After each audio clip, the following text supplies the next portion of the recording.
una grosa. Yo la admiro profundamente, así que, hola Dani, ¿estás por ahí? Hola, ¿cómo andan? Gracias por las palabras. Hola Dani, ¿cómo andás? Un placer.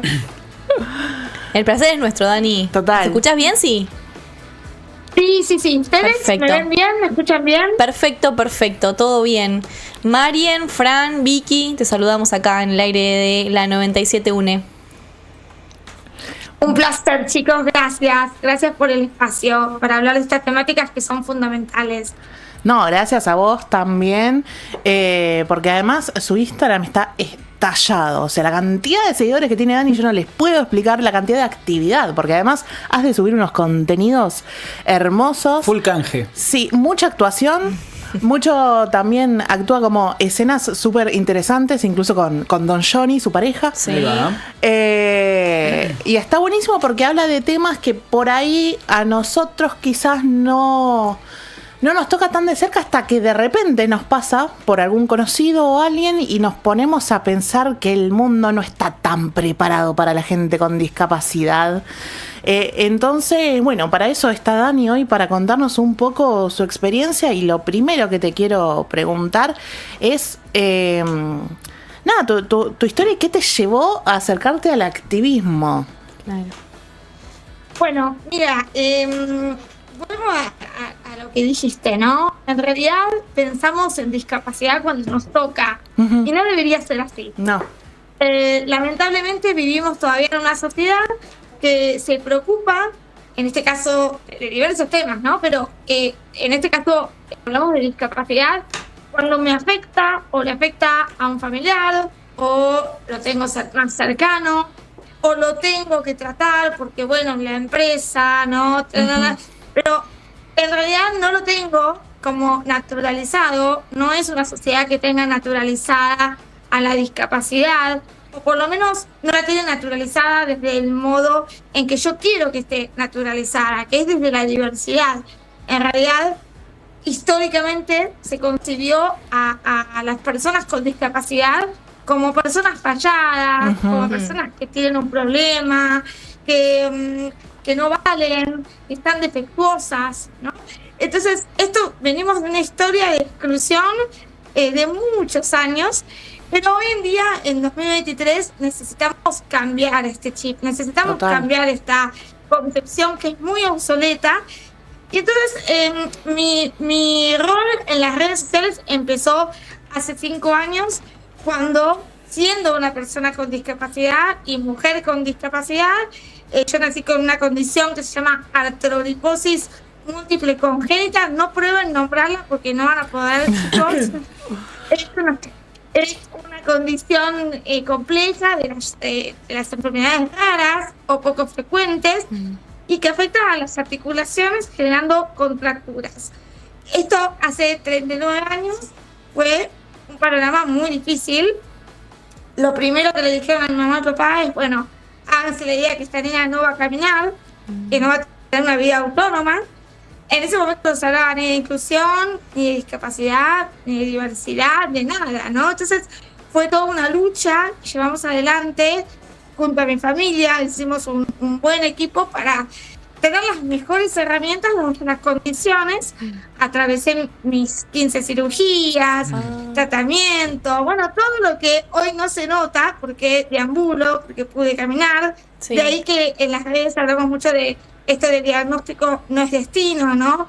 Esto de abrir el panorama para tener una mirada un poco más abierta de los diagnósticos, no pensarlos como limitantes o como algo fijo o determinado, sino que es una puerta que se abre y está bueno tener un diagnóstico en todo sentido para ver qué posibilidades tenemos de salir adelante, ¿no? Uh-huh. Entonces, bueno, teniendo esta historia, me animé a contar todo esto en las redes sociales y a deconstruir un montón de conceptos que tenemos en torno a la discapacidad. Y bueno, creció un montón, la gente se identificó mucho y la verdad que es súper contenta y es muy gratificante estar ahí. Y nada, recibí también las historias. Es una comunidad muy amorosa, más allá de los seguidores que van y vienen. pero es una comunidad del bien, le decimos, ¿no? Porque genera intercambio, se genera debate, compartimos noticias, esto, lo otro, y la verdad que es muy lindo, estoy muy contenta, y además que esto se transformó también en un trabajo, porque yo hoy llevo también fuera de las redes sociales, trabajo con muchas empresas y organizaciones en pos de una verdadera inclusión, así que se ha convertido en un trabajo también. Total. Y vos también laburás mucho sobre las categorías, porque bueno, lo que se nombra existe y digo, a lo largo de la historia han habido muchas categorías, incluso estigmatizantes, ¿no? Sobre la discapacidad. Y lo principal que quisiera que nos charles al respecto es la más grande, que es discapacitado o con discapacidad. No, es siempre con discapacidad. El término correcto es persona con discapacidad. Siempre enfatizamos el ser persona. Ahí va. ¿Qué pasa? A lo largo del tiempo, como decía, se fueron generando eufemismos, palabras que en realidad no representan lo que vivimos las personas con discapacidad, términos que cosifican muchas veces como discapacitados. Hoy escuché un audio que me dijo los discapacitados, ¿no? Como esta cosa de ponerlos fuera en otro mundo, como aparte, ¿no? Entonces se generan también muchos conceptos como capacidades diferentes, que yo siempre digo, no vuelo, no adivino el futuro, claro, no tengo capacidades diferentes. O sea, soy una persona con un nombre, que prefiero que siempre me llamen por mi nombre, pero en el caso de querer referirnos o necesitar referirnos a la condición, que muchas veces sucede, es con discapacidad, que es un término que no lo avalo yo solamente, sino que hay una convención sobre los derechos de las personas con discapacidad que también habla de este término y pensamos como sujetos de derechos, ¿no? Que desde el lenguaje y desde las palabras que utilizamos, muchas veces como cuando decimos padece o sufre, ya invitamos a pensar que la discapacidad es una tragedia. Claro. Y le tenemos como esto que hablamos en las redes muchas veces de discafobia, de este rechazo, de bueno, yo no lo conozco, no lo quiero en mi vida, entonces no me acerco porque me genera este rechazo o me quiero alejar de eso. Y la verdad que no, la verdad que la mejor forma de conocer es acercarse, no rechazando. Entonces, y también, por supuesto, contagiando los buenos términos y las buenas actitudes, ¿no? Si sabemos que se utiliza persona con discapacidad, utilizar el término, también concientizar, eso nos ayuda un montón. Total. Y sobre todo también preguntarle a la persona si quiere ayuda, ¿no? En vez de ir a ayudar. Claro, imponer la ayuda, ¿no? Claro. Tal cual. Total. Sí, hay muchos malos gestos que tenemos, que pensamos que estamos haciéndolo bien y estamos metiendo la pata. Desde el desconocimiento, ¿no? No a propósito. Esto es educación, es visibilidad, es conocer, ¿no? Como decía al principio, si no nos tocó, en general no pensamos en la discapacidad. Y cuando nos encontramos con una persona con discapacidad, es como que nos invaden las dudas y no sabemos qué hacer. Ay, ¿qué hacemos? ¿La ayudamos? ¿No la ayudamos? ¿La tocamos? ¿No la tocamos? Y no, la realidad es que lo correcto es preguntar siempre antes de ayudar, no asumir que la persona con discapacidad necesita. Esto cuento siempre la anécdota de la señora que hace poco tiempo me quiso ayudar. Yo estaba tomándome mi tiempo para cruzar una rampa allá en la calle, es una odisea, ¿no? Entonces para mí es un acto de valentía caminar por la calle, no debería hacerlo, pero y cruzaba, ¿no? Y yo, era una rampa medianamente hecha bien construida, ¿no? Entonces yo dije, bueno, puedo sola, estaba deambulando sola por la calle, y viene una señora y me agarra del brazo, ¿no? Y me dice, te ayudo, y yo intento decirle, no, señora, está bien, no, te ayudo, y me agarró, y casi me mata, claro, ¿no? Y casi me caigo en el medio de la calle. Entonces, pensar antes de actuar, ¿no? No presuponer y prejuzgar que esa persona sí o sí necesita ayuda. Solemos también tocar mucho por ejemplo, personas que están con su silla de ruedas, tocamos la silla, la tocamos a ella, ¿no? Creemos que tenemos como cierta potestad ahí porque tiene una condición o porque tiene discapacidad de, bueno, la toco. Por ejemplo, las personas con enanismo hablan mucho de esta lástima que se le tiene a todas las personas con discapacidad, pero las personas con enanismo que les tocan la cabeza como con cierta superstición, como que trae suerte. Claro. Todas esas cosas siguen pasando. Y parece que no, pero parece que no porque no se muestran. Pero siguen pasando. Y a mí todo el tiempo me escriben en las redes sociales comentarios del tipo, hasta de la propia familia. Me acuerdo de una chica que me escribió y me dijo, mi mamá me vio maquillarme y me dijo, ¿para qué te vas a maquillar vos con tu problema, no? Entonces todo el tiempo estamos como invalidando y creyendo que podemos opinar también sobre las personas con discapacidad y que las decisiones y todo lo que hacemos, ¿no? Las personas con discapacidad. Hay mucho prejuicio y bueno, tenemos que derribarlos. Totalmente. Total. Y también prejuicios y varios mitos, ¿no? Digo, recién contabas eso de la señora, que bueno, ¿no? Con sus mejores intenciones, pero esa cosa de creer que una persona con discapacidad no se puede valer por sí misma, ¿no? Eso es un primer mito, me parece, a romper, digamos, ¿no? Total. Exacto, tenemos como esa preconcepción de que directamente la persona con discapacidad no puede hacer nada, ¿no? Y sin duda, esto no significa de ningún modo romantizar y decir que podemos todo, porque esas frases también se usan, ¿no? Claro. Bueno, no, vos podés todo. Y no, la verdad es que hay cosas que no podemos. Hay cosas que no voy a poder nunca. Y necesitamos asumir eso también. Es súper importante asumir nuestras condiciones, pero también asumir que hay un montón de cosas que la sociedad dice o define que nosotros no podemos hacer, como trabajar, como estudiar, como poder circular por la calle. Hay un montón de cosas que no que son invalidadas porque la sociedad no presenta los apoyos para que podamos hacer esas cosas, ¿no? Entonces de repente, bueno, la accesibilidad física ni hablar, pero también hablamos de la lengua de señas, hablamos del sistema braille, hablamos de los pictogramas, un montón de cuestiones que hacen que las personas con discapacidad no podamos acceder o participar libremente de todos los ámbitos. Por ejemplo, el tema de la educación inclusiva sigue siendo una asignatura muy pendiente y siguen sucediendo cosas que me pasaban a mí de chica, esto de que los padres, la mamá y el papá, les digan no estamos preparados para atender a una persona con algún tipo de condición, con discapacidad, y entonces, bueno, no se le dé la vacante, se retrase, la exclusión que viven muchas familias de personas con discapacidad en edad temprana, ¿no? Sigue pasando.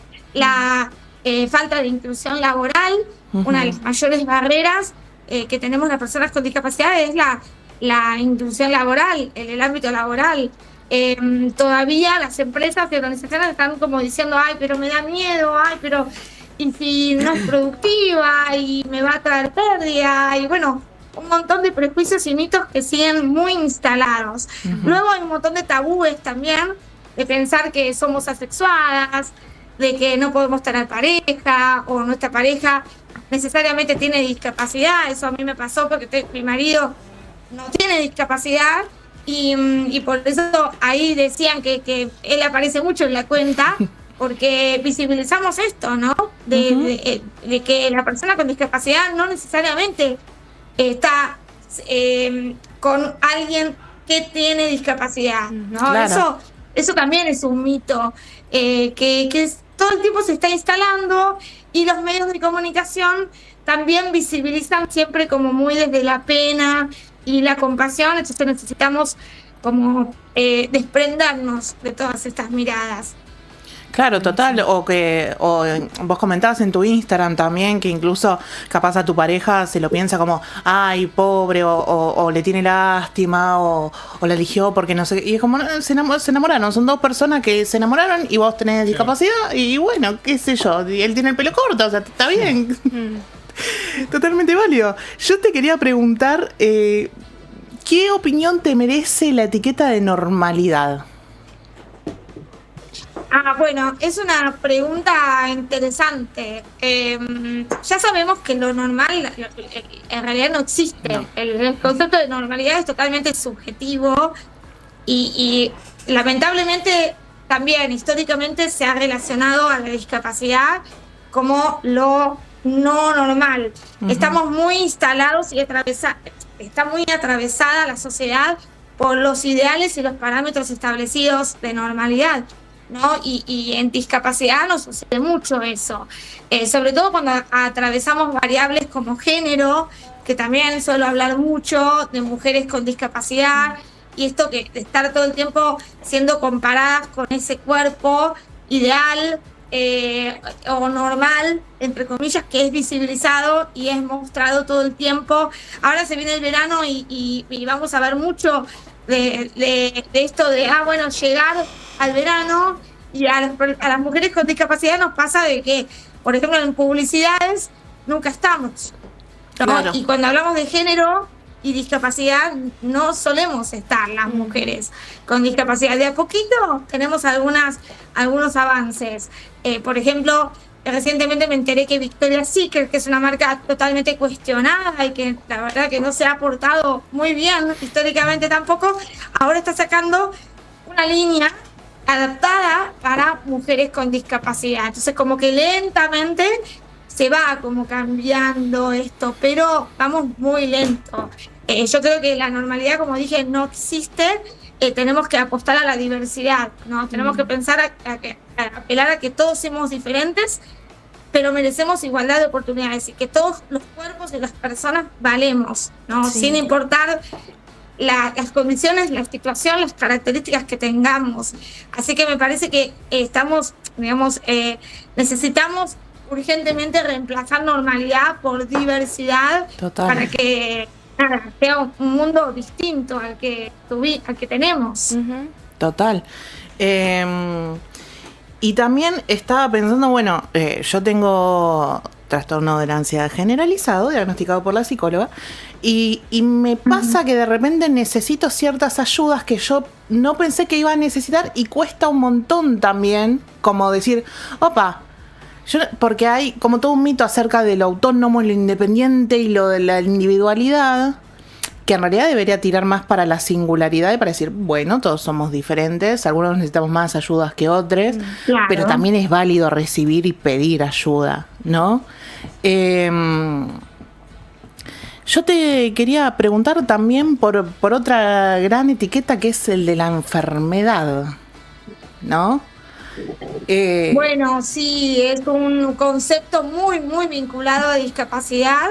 Solemos todo el tiempo relacionar discapacidad con enfermedad. Y es complejo porque, claro, cuando vos decís esto, muchos dicen, pero, y me lo ponen en las redes, pero ¿cómo? Yo tengo una enfermedad. Por ejemplo, artroriposis también es una enfermedad, lo dije, ¿no? Claro. Al principio. Pero cuando hablamos de discapacidad, no hablamos de enfermedad. Parece un trabalenguas, Ujú. pero el problema es que discapacidad es un concepto social. Claro. Discapacidad se forma por la condición de la persona relacionada al entorno y a las barreras y obstáculos del entorno. Entonces, cuando hablas de discapacidad, que vos tenés una discapacidad, pero esa discapacidad se acrecienta por esas barreras y obstáculos que estás enfrentando todo el tiempo. Entonces vos tenés en realidad una condición, ¿no? Y esa condición está todo el tiempo atravesada por esas circunstancias que vivís, esa odisea de la sociedad que instala estos prejuicios, que pone limitantes, que pone barreras. Entonces, si bien yo tengo una discapacidad y tengo una condición y no tenemos que olvidarnos de eso, en general, la mayoría de las dificultades que enfrentamos las personas con discapacidad se deben al entorno. Y por eso le decimos que es el entorno estigmatizante y discapacitante. Ahí va. ¿no? Total. El entorno discapacitante es el que genera que esa condición se exacerbe, se exagere, se aumente. Porque, por ejemplo, si yo salgo a la calle y puedo deambular, si el auto tapa la rampa, es ahí cuando yo no puedo pasar. Entonces, ahí es cuando juega que la discapacidad es un concepto que necesita sí o sí del entorno, ¿no? Sí. Porque yo, por ejemplo, en mi casa tengo los apoyos que necesito, tengo alguien que de repente me ayuda con lo que no puedo. Entonces, bueno, yo en realidad solamente me queda mi condición, ¿no? Pero la discapacidad verdaderamente surge cuando yo interactúo con el ambiente que me excluye o me discrimina. Entonces, en general se suele pensar a la discapacidad desde el concepto de enfermedad, Ahí va. como si tuviera una cura, ¿no? Y yo no me tomo una pastilla y desaparece, ¿no? Claro. No, en realidad, nada, es un concepto que depende de esas barreras y no es algo que deba ser tratado como una enfermedad, sino como una condición, como decías vos, como una condición, una característica de la persona, como tener anteojos o no tener anteojos, como ser más alto, ser más bajo, pero nada, en general se tiene como esta concepción y siempre desde la falla, por eso históricamente es el modelo médico el que instaló esta idea también de que la discapacidad es una falla de la persona, ¿no? Es una falencia, es una persona que tiene, una persona con discapacidad es alguien que no puede, o es alguien que es incapaz. Todo eso tiene que ver con el modelo de enfermedad que estamos tratando de derribarlo, ¿no? De sacar esta concepción. Sobre eso te quería preguntar yo, Dani, porque hoy te escuchaba cuando empezaste la nota decir algo muy interesante, porque vos comentabas, vos tenés una enfermedad poco frecuente, ¿no? Que pues, después derivó en tu discapacidad, pero esta cosa, ¿cómo ves hoy el universo de lo terapéutico, de lo médico? ¿Cómo interactúa con la discapacidad eso, ¿no? Porque vos decías algo muy interesante que es la importancia de llegar al diagnóstico, pero después que el diagnóstico no te limite, ¿no? ¿Podés desarrollar un poquito esa idea? Sí, tal cual. Bueno, en la cuenta hablamos mucho de esto de diagnóstico no es destino, esto de abrir un poco el panorama. Yo creo que el ámbito, si a mí me preguntan, el ámbito de la salud todavía necesita capacitarse mucho más, el ámbito médico necesita capacitarse mucho más. Hay como a veces cierto rechazo de esta mirada más social. Tenemos el modelo médico y tenemos el modelo social, y a veces hay como este juego, ¿no? de poderes que siempre está jugando, ¿no? Bueno, en lugar de hacer un intercambio y decir, bueno, a ver, aprendamos, ¿no? de esta concepción, aprendamos también de las personas con discapacidad que están saliendo a reclamar por sus derechos, y la verdad que hoy en día, actualmente, muchos estamos mucho más fuertes para desafiar esas barreras y esos prejuicios que están instalados.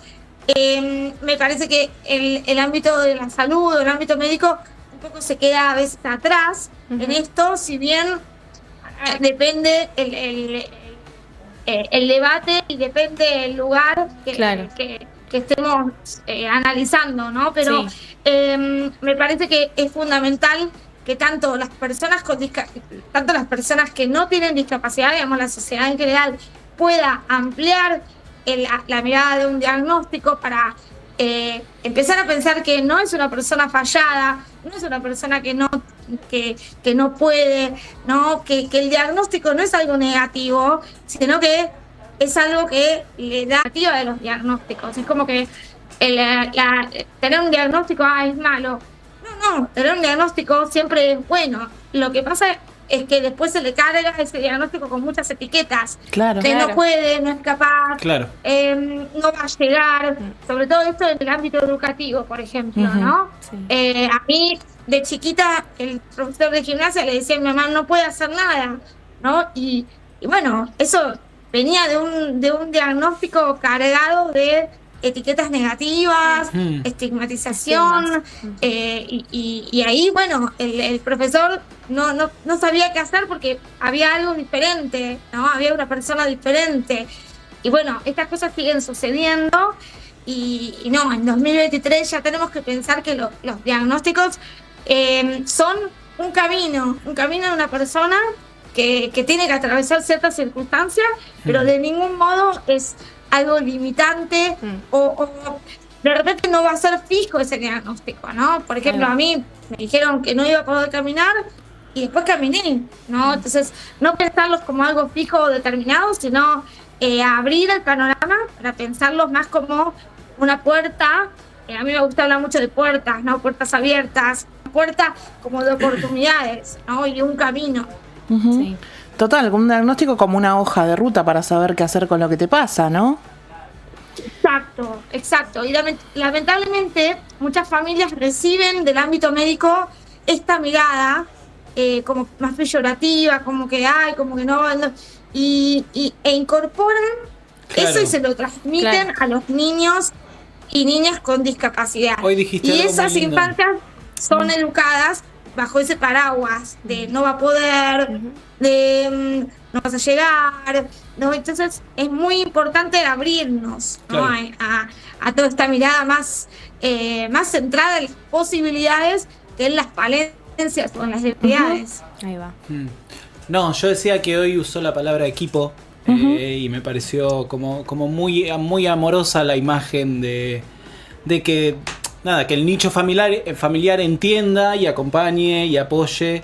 Y bueno, me imagino que debe haber un montón de chicos y chicas allá que no tienen ese tipo de contención, y hay mucha desinformación en el universo padres, digamos, más teniendo este tipo de diagnósticos que vos me contás, donde se les dan esos prospectos. Yo pensaba, ¿no? ¿Qué tienen que hacer esos chicos? ¿Hacia dónde van? ¿Qué ruta encuentran? Porque hoy tienen acceso a una compu también y deben sentirse como bastante solos, ¿no?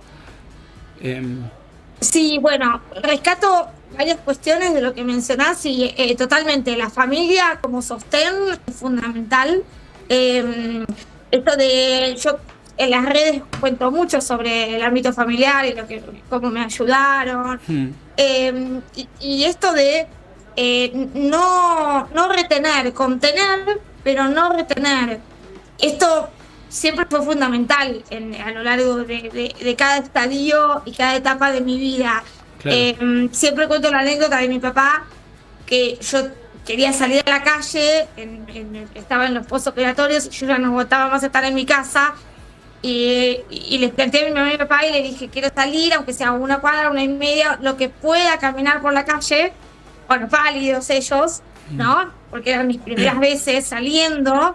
Y bueno, después me dijeron, sí, ok, yo chocha de la vida.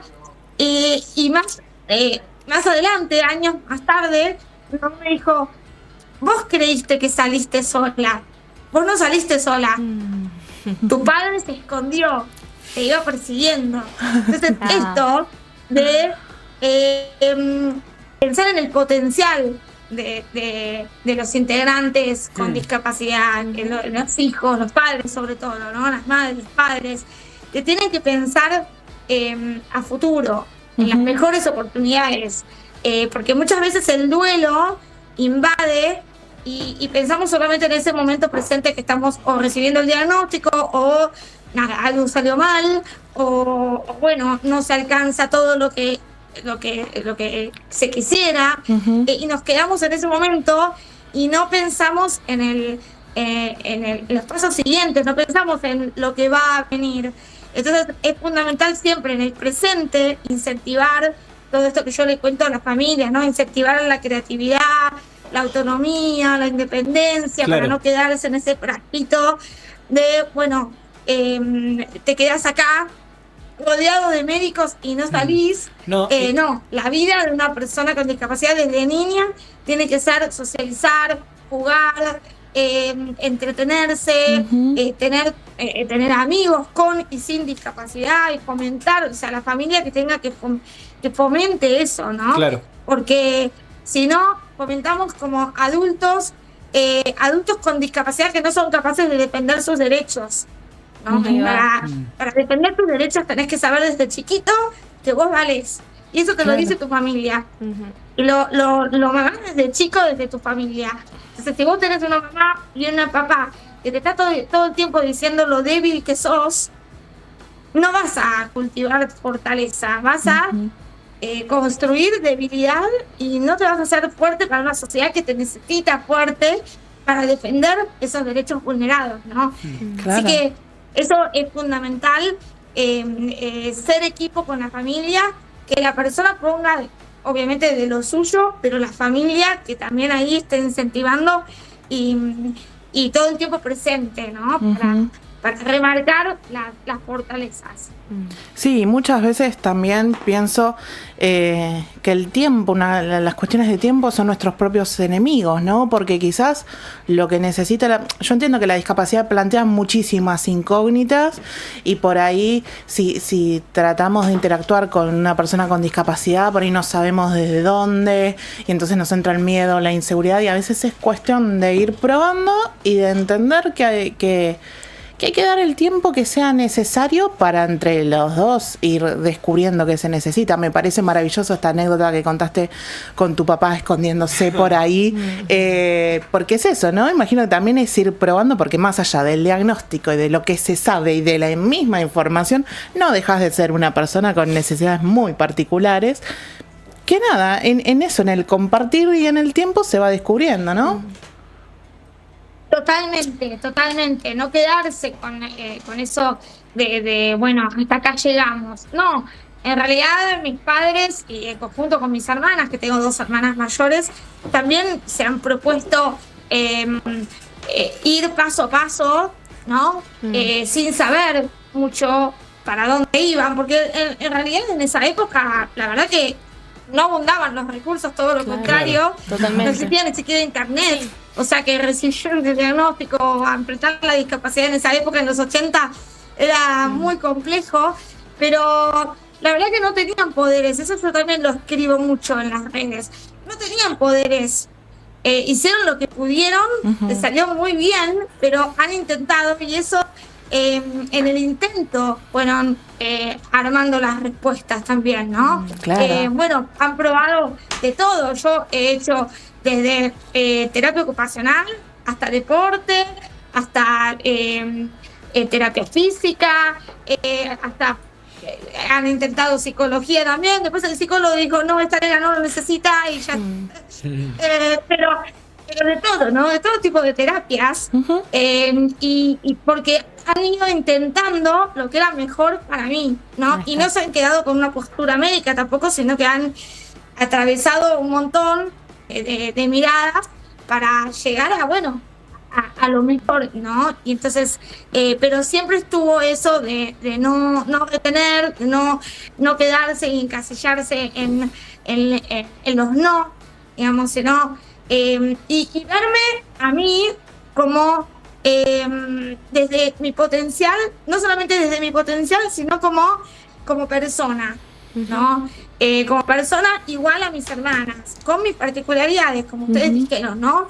Pero también verme detrás de ese diagnóstico, ver más allá de los diagnósticos, que es súper importante. Excelente.